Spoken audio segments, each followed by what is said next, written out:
Aquelas palavras a Tomé, o grande cético, foram especialmente proféticas. Não consinteis que o que não compreendeis vos esmague, disse aos dois gêmeos. Sede fiéis aos afetos dos vossos corações e não tenhais fé nos grandes homens ou na atitude volúvel das pessoas. Permanecei entre os vossos irmãos. Depois, na frente de Simão, o zelota, o discípulo mais politizado, prosseguiu. Desorientação te esmague, porém, Simão, pode acontecer que o teu espírito se erguerá contra todos aqueles que venham contra ti. O que não soubeste aprender de mim, o meu espírito te ensinará. Procura as verdadeiras realidades do espírito e deixa de te sentir atraído pelas sombras irreais e materiais. O penúltimo apóstolo era o jovem João. O mestre, envolvendo as mãos dele nas suas, disse-lhe: Sê suave. Ama mesmo os teus inimigos. Sê tolerante. E lembra-te que acreditei em ti, João, com lágrimas nos olhos, reteve as mãos de Jesus, ao mesmo tempo que exclamava num fio de voz: Mas, Senhor, vais-te embora. A julgar pelas expressões dos seus rostos, tenho a certeza de que todos tinham feito a mesma pergunta. No entanto, os seus ânimos estavam tão magoados e confusos que nenhum, exceto o sincero e valente João, se atreveu a exprimi-la em voz alta. Por último, o mestre aproximou-se do esgroviado Judas Iscariotes. Desde o primeiro momento, a complexa e atormentada personalidade daquele homem me tinham atraído de forma especial.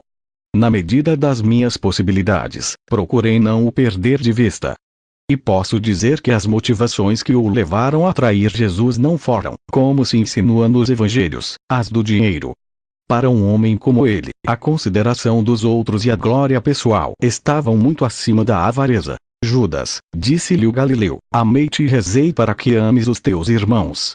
Não te sintas cansado de fazer bem. Aviso-te para que tenhas cuidado com os escorregados caminhos da adulação e com os dardos venenosos do ridículo. Jesus, evidentemente, conhecia muito bem o caráter do traidor. Quando acabou de se despedir, o mestre, com uma certa sombra de tristeza no rosto, puxou Lázaro pelo braço e afastou-se do grupo, entrando no jardim. Só depois da sua morte, quando faltavam poucas horas para o meu regresso ao módulo, Marta me confessara qual fora o tema daquela conversa privada entre Jesus de Nazaré e seu irmão. Jesus recuperou bem depressa o seu habitual bom humor. E depois de ordenar aos discípulos que levantassem naquela mesma manhã o acampamento no Monte das Oliveiras, pediu a Pedro, André, João e Tiago que fossem com ele a Jerusalém.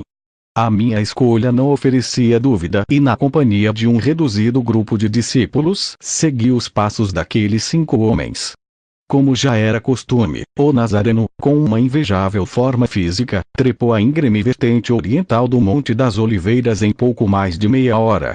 Quando, por fim, chegamos ao cimo, Jesus e os apóstolos, longe de pararem e descansarem, afastavam-se já, colina abaixo, em direção ao leito seco do Cédron.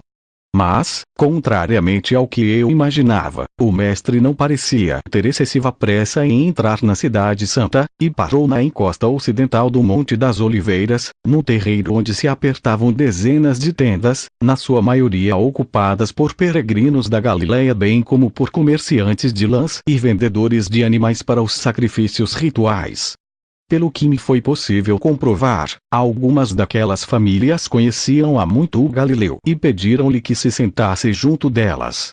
O mestre aceitou com gosto, acariciando as crianças e mostrando-se encantado quando uma das hebreias lhe apresentou uma tigela de barro com leite de cabra recém-ordenhada, segundo disse.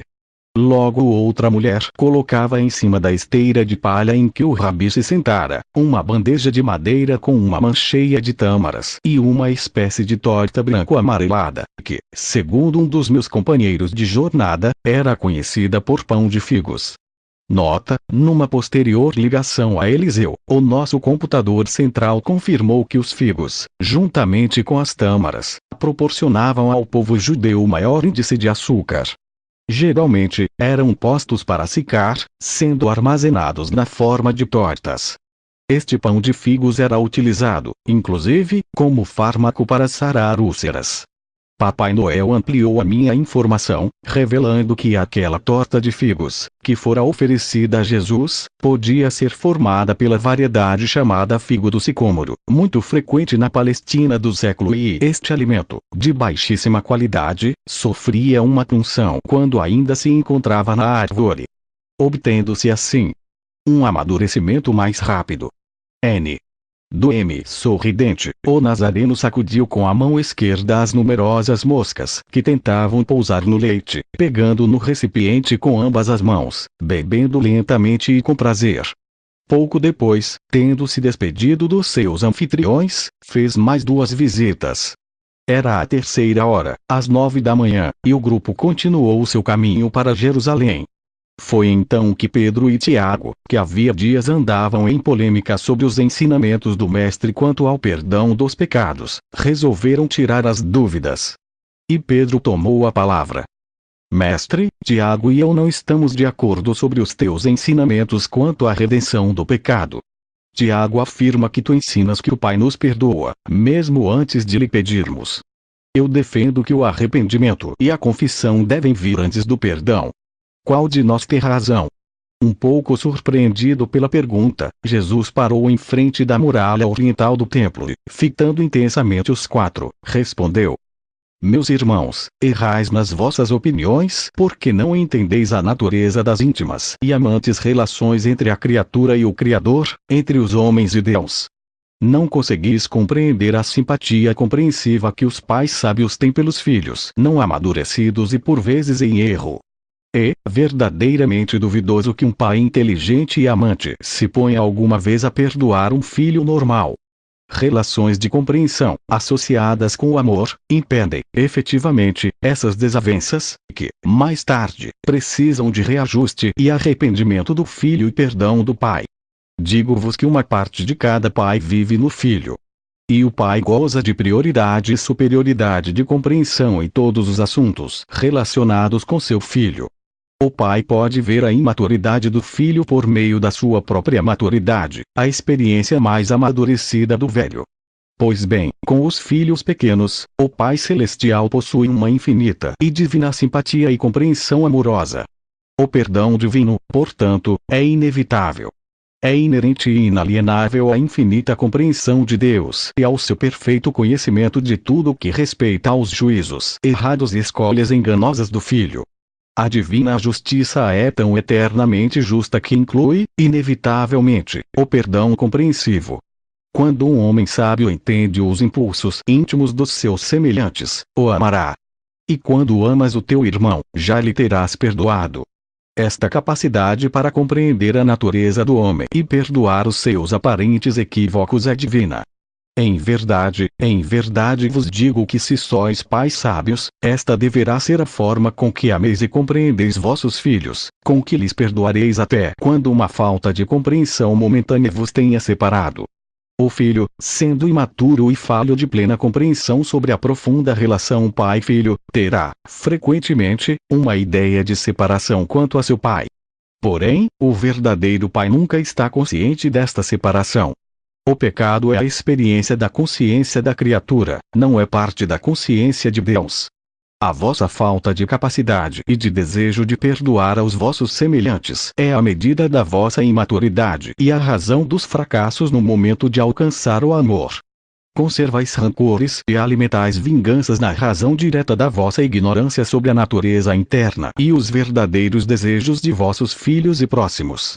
O amor é o resultado da divina e íntima necessidade da vida. Baseia-se na compreensão, alimenta-se no serviço generoso e aperfeiçoa-se na sabedoria. Os 4 amigos de Jesus ficaram em silêncio. Possivelmente Tiago e João compreenderam parte das explicações do Mestre. Não os 2 irmãos pescadores. Pedro, coçando nervosamente a calva bronzeada, seguiu os passos do Galileu, mergulhado numa infinidade de reflexões.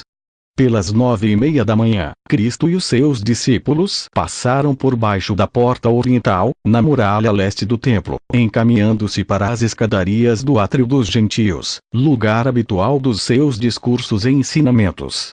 Os cambistas e vendedores de cordeiros e mais produtos próprios da Páscoa tinham voltado a instalar as suas mesas e barracas, aproveitando os primeiros alvores da madrugada.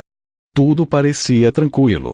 Nenhum daqueles intermediários fez o menor gesto de desaprovação ao ver entrar o Rabi da Galileia e o reduzido grupo de adeptos. Jesus apercebeu-se perfeitamente de que aquele comércio sacrílego voltava a exercer-se. Mas, tal como acontecera noutras alturas, não lhe prestou grande atenção. Aquela atitude do mestre confirmou a minha convicção de que o sucedido na manhã do dia anterior fora devido, fundamentalmente, a uma situação limite. Muitos habitantes de Jerusalém, bem como peregrinos, que de dia para dia iam engrossando a população da cidade santa e arredores, esperavam já, impacientes, o aparecimento do Rabi da Galileia. A maior parte, movida por uma curiosidade doentia, dados os graves acontecimentos registrados na manhã de segunda-feira no adro do templo e pela atuação do Sinédrio. Não era segredo para ninguém que Caifás e todo o grande conselho de justiça judeu tinham tomado a decisão de prender e executar Jesus. Mas, se atreveram a fazê-lo em público. O próprio Rabi, por intermédio dos anciãos e fariseus que tinham apresentado a sua demissão no Sinédrio, estava ao ciente destas intrigas e da negra ameaça suspensa sobre ele. Por isso, muitos dos hebreus aplaudiam em segredo a coragem do Nazareno, que não manifestava temor ou nervosismo, apresentando-se e avançando serena e majestosamente entre os levitas ou guardas do templo, principalmente, à vista dos sacerdotes. Sem mais preâmbulos, e no meio daquela expectativa, Jesus começou as suas palavras.